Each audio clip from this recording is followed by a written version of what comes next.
আজকে রান্না হচ্ছে মুগের ডাল, বেগুন ভাজা, নুন হলুদ মাখানো আছে, আর আলু ভাজা হবে,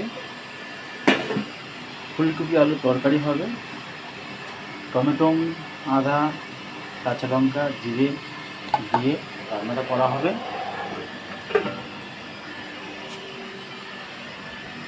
এই ফুলকপি কাটা আছে। আজকে আমাদের নিরামিষ, শনিবার। বাড়িতে লোক এসছে, কালকে আমাদের বাড়িতে লোক এসছে। আমরা আজকে বিকেলবেলা দক্ষিণেশ্বরে যাব, সেই ভিডিওগুলো আপনাদের দেখাবো। আমরা কড়াইটা বসিয়েছি, বেগুনটা ভাজবো, আলুটা ভাজবো, তারপরে ফুলকপি আলু তরকারিটা করবো। কড়াইতে তেল দিয়েছি, তেলটা গরম হয়ে যাবে, বেগুন ভাজবো আর আলুটা ভাজবো।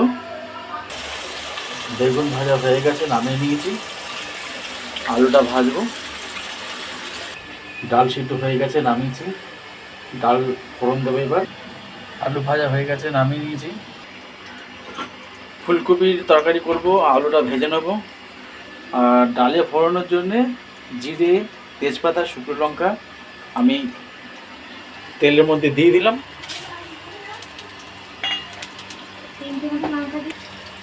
ডালের ফোড়ন দিয়ে দিলাম।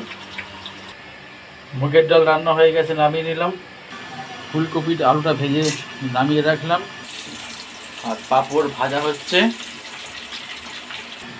ফুলকপি আলুর তরকারিতে গোটা জিরে, এলাচ, দারচিনি, লবঙ্গ ভাজবো, ভেজে পুরো করে নামানোর সময় দেবো। ফুলকপিটা আমি হালকা করে ভেজে নামিয়েছি। আর কড়াইতে সাদা তেল দিয়েছি, এতে ফোড়ন দেবো শুকনো লঙ্কা আর তেজপাতা। জিরে, আদা, টমেটো, শুকনো লঙ্কা পেস্ট করা ছিল, আমি একেবারে দিয়েছি। নুন হলুদ দিয়েছি, নুন অল্প করে দিয়েছি। ফুলকপি ভাজার সময় নুন দিয়েছিলাম, আর আলু ভাজার সময় নুন দিয়েছিলাম। ফুলকপিটা মশলার সাথে ভালো মতন কষাবো, ফুলকপিটা সিদ্ধ হবে, তারপরে আলুটা দেবো। ফুলকপিটা কষানো হচ্ছে, আর একটু হবে কষানো, তারপরে আলুটা দেবো। আর ভাজা যে মশলাটা গুঁড়ো করেছি ওইটা দেবো, ওর সাথে কষিয়ে তারপরে একটু জল দেবো। ভাজা রাখা আলুগুলো আমি দিলাম, এবার কষাবো ভালো করে। ভাজা মশলাটাও দিয়ে দিচ্ছি এর মধ্যে, ভালো করে মশলাটা কষাবো আলু আর ফুলকপি দিয়ে। মশলাটা কষানো হয়ে গেছে, আমি এবার জল দেবো। এবার জল দিলাম, ফুটলে পরে আমি ঢাকা দেবো। ফুলকপি সিদ্ধ হবে, আলুটাও একটু সিদ্ধ হবে, মাখা হবে, নামিয়ে নেবো। আলু ফুলকপি কষা তরকারি হয়ে গেছে আমাদের, নামিয়ে নিলাম। এবার বাকি ওবেলা আপনাদের দেখাবো। আমরা দক্ষিণেশ্বরে যাব, ঘুরবো, রাতে কী রান্না হবে সেটাও দেখাবো আজকে। আজকে আমরা সবাই দক্ষিণেশ্বরে এসেছি, দক্ষিণেশ্বরে পুজোতে যাচ্ছি আমরা। দেখুন বাড়ির লোক সবাই আছে।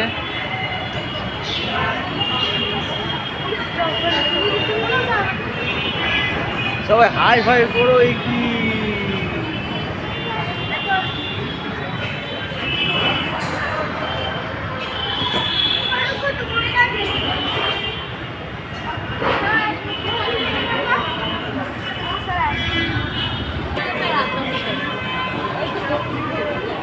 স্কাইল্যান্ডের ওপর দিয়ে আমরা যাচ্ছি দক্ষিণেশ্বরে।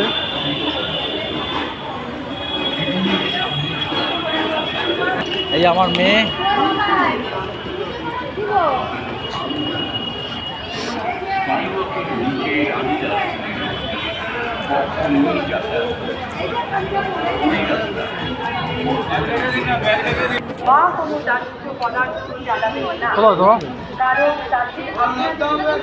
দক্ষিণেশ্বর আমার মন্দিরের কাছে চলে এসেছি।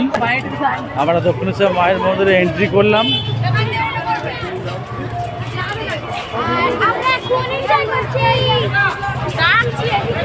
দেখেছেন এখন কত লোক।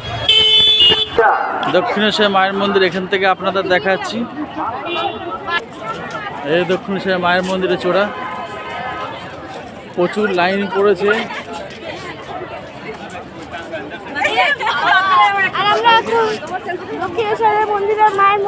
বাকি ভিডিও পরে আপনাদের দেখাবো আমি। ভিডিওটা আমরা আজকে এখানে শেষ করলাম। যদি ভালো লাগে লাইক, শেয়ার, সাবস্ক্রাইব, কমেন্ট জানাবেন। যদি কোথাও ভুল হতে ক্ষমা করে দেবেন। নমস্কার।